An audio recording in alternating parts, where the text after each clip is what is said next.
siz mana bu gulning o'rtasida yasovchi, so'z yasovchi qo'shimchalarimiz yozilgan. 4 ta guruhimiz mana shu so'z yasovchi qo'shimchasiga so'z qo'shib, yangi so'z hosil qilasiz.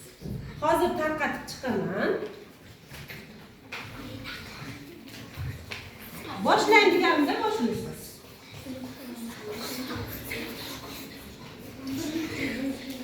Hop. Tayyormisiz? Boshlang.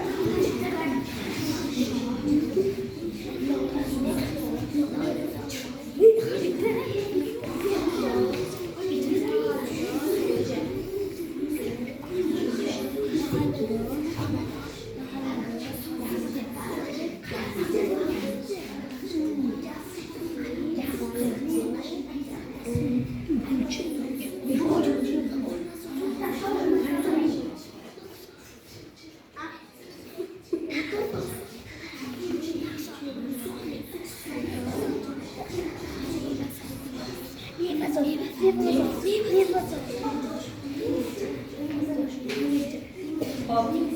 Birinchi guruhimiz bo'ldi. Birinchi guruhimiz bo'ldi. Hop.